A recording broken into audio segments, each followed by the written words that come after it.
রাজধানীর বেশিরভাগ বাজারে সব ধরনের সবজির দাম বাড়তি। অধিকাংশ সবজির দাম ৮০ টাকার উপরে। এ নিয়ে বিস্তারিত জানাতে রাজধানীর কারওয়ান বাজার থেকে আমাদের সাথে যোগ দিচ্ছেন সহকর্মী শাহিদ আহমেদ। শাহিদ, বাজারে সবজির সরবরাহ কেমন এবং দাম কেমন দেখছেন, সেটা ক্রেতাদের নাগালের মধ্যে আছে কিনা? আর পেঁয়াজ এবং কাঁচামরিচের বাজার দর কেমন দেখছেন? দেখুন, আপনার সাথে কথা বলার শুরুতে আমি দর্শকদের আজকে এই মুহূর্তে রাজধানী কারওয়ান বাজারের চিত্র যদি একটু দেখাই। কারণ সাপ্তাহিক ছুটির দিন শুক্রবারে অন্য অন্য দিনের তুলনায় আজকে ক্রেতা বিক্রেতা সমাগম বেশি, বিক্রিও বেশি হয় এবং বিক্রেতাদের প্রতি বাড়তি মুনাফার প্রবণতা বেশি থাকে এবং ভোক্তাদের অভিযোগও বেশি থাকে। আমি যদি প্রথমে বাজারের আজকে সামগ্রিক চিত্রের কথা বলি, সেক্ষেত্রে আপনি প্রথমে যেটা বললেন যে সবজির বিষয়, হ্যাঁ, এবং ক্রেতা সাধারণ যারা বাজারে আসছে সবারই একটু ভোগান্তি পোহাতে হচ্ছে এই সবজি কিনতে। বর্তমানে কিন্তু যদি বলা যায় বেশিরভাগ সবজির দামই কিন্তু চড়া। আপনি যেটা শুরুতে বলেছিলেন যে ৮০ টাকার আর বেশি আর কি, এবং বাজারে সবজির কিন্তু কোনো সরবরাহ সংকট নাই, কোনো ঘাটতিও নাই। প্রতিটা দোকানেই কিন্তু থরে থরে বিভিন্ন পদের সবজি সাজানো রয়েছে। যারা ক্রেতা তারা কিন্তু চাহিদা মাফিক সবজি কিনতে পারছে, যার যতটুকু প্রয়োজন, যে সবজি প্রয়োজন, কিন্তু দামটা কিন্তু বেশি দিতে হচ্ছে। আমি প্রথমে বেগুনের কথা বলা হয়, সেক্ষেত্রে কিন্তু বেগুন প্রায় ১০০ টাকার উপরে বিক্রি হচ্ছে।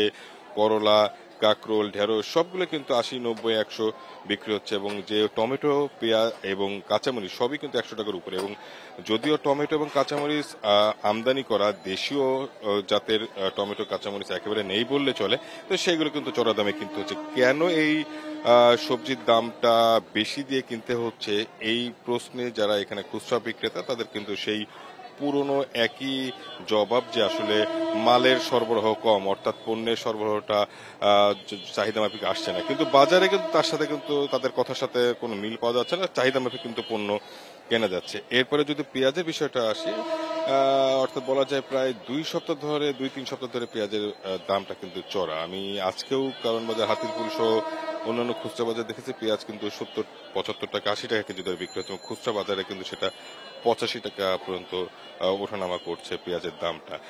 পেঁয়াজের বিষয় যদি যারা পাইকারি বিক্রেতা আড়তদার, তাদের বক্তব্য হচ্ছে এখনো পর্যন্ত পার্শ্ববর্তী দেশ সহ অন্যান্য দেশ থেকে পেঁয়াজের আমদানিটা কিন্তু বন্ধ রয়েছে।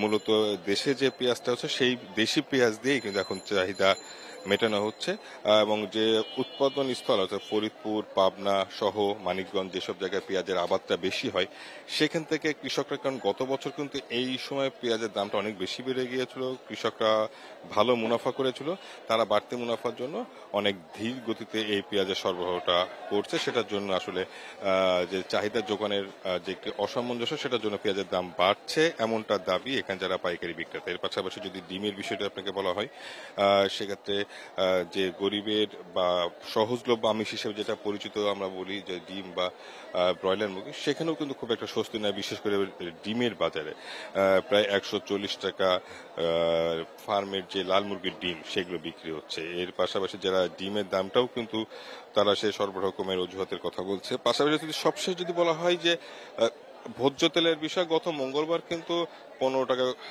কমানো হয়েছিল পাম তেলের দাম, কিন্তু সয়াবিন তেলের দামটা যেটা সবচেয়ে বেশি ব্যবহৃত হয় বাসা বাড়িতে, সেটা কিন্তু কমানো হয়নি। ফলে পাম তেলের দাম কমানো সুফল কিন্তু পাচ্ছে না ভোক্তারা। মূলত এই ছিল রাজধানী বাজার পরিস্থিতি থেকে সবশেষ। বাজার পরিস্থিতি নিয়ে সবশেষ তথ্য জানাচ্ছিলেন সহকর্মী শাহিদ আহমেদ।